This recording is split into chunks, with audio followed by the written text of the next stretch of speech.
Come see us on tour. We're going to be in Bakersfield, San Jose, California, Buffalo, New York, Toledo, Montreal, Toronto, Ottawa, Glasgow, Manchester, Belfast, Dublin, Liverpool, Birmingham, and London. Go to jimmydore.com for a link for tickets. This is a great catch by Western Lensman. So he's, you know how remember when they all started calling J.D. Vance and Trump? They're weird. Remember, everybody, and it just went out. The word went out. So the talking points go out, and then it gets repeated by every Democrat, and it gets repeated by everybody in the mainstream news media. Weird. They're weird. Tim Walz was it weird? Really? Okay. Kamala Harris being drunk in CNN interviews, was it? Anyway, but so now the new line is that Trump is creating chaos. This is the new line. They're creating chaos by arresting a judge and doing his so let's watch this. Watch. We begin this hour with the chaos. The average American sees chaos. The American people see chaos. It's total chaos. You brought chaos. It's just complete chaos. Unleashed an economic chaos. They unleash chaos. They are creating chaos. This chaos. Oh, there's too much chaos. Total chaos. That amidst the chaos, We're going to see chaos. After seeing all the chaos. The chaos is unleashed on America. Continue to see the chaos. Economic chaos. A lot more chaos. Trump's chaos. This is chaos with such chaos. The chaos, because of this chaos. Chaos. All of this chaos. Uncertainty and chaos. Given all that chaos. When it's chaos. All the chaos. Chaos and confusion grow. It's more chaos, dysfunction. the chaos is the purpose. The chaos is the goal. It's chaos. So it's not just about the Wisconsin judge. It's about anything. His economic program, his immigration program, his DEI program. It's all chaos.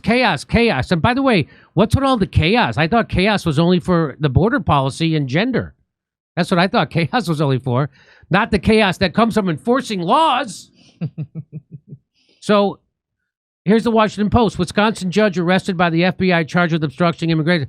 It escalates the Trump administration's battle with the local officials over immigration enforcement.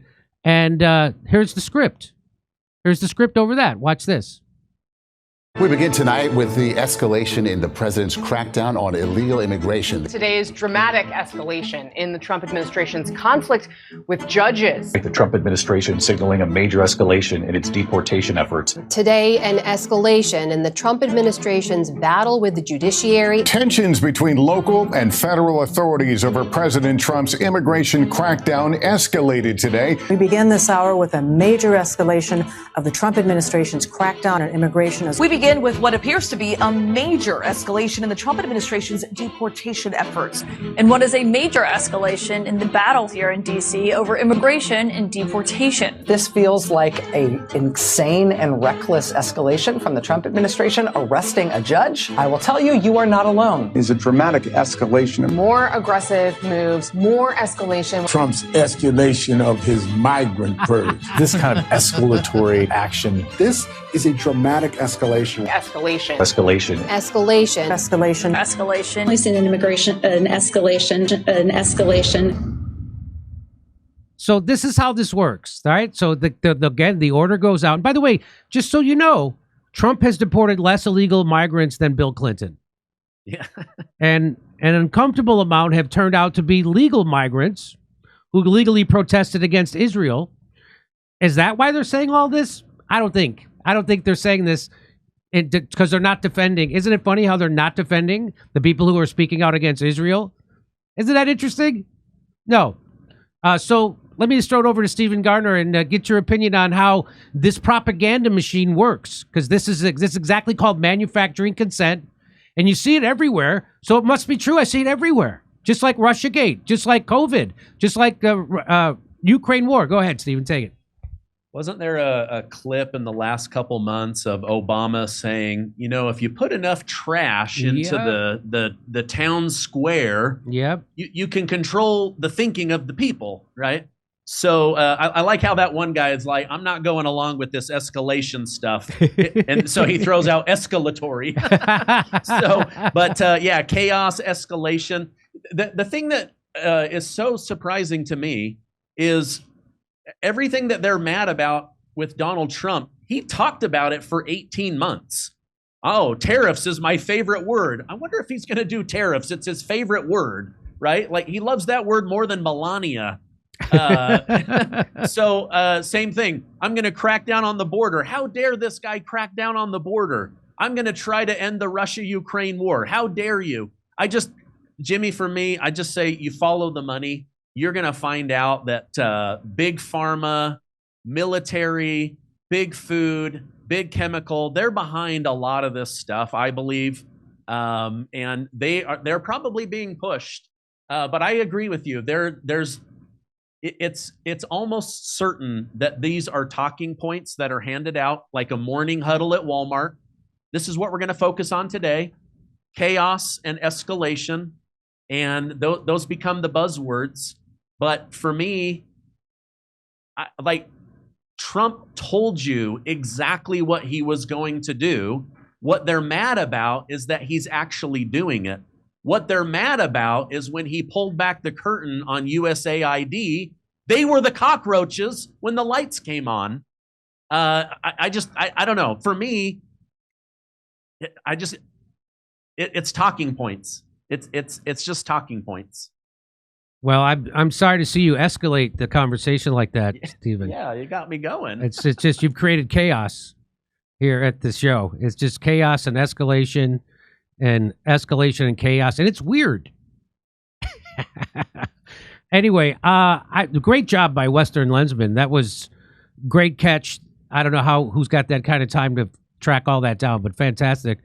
And again, you can oppose Donald Trump, but when they do it in such a transparently dishonest and coordinated way, it undermines their own case, and it just reinforces people who want to support Trump, and so it has the exact it's blowback, as the CIA would call it.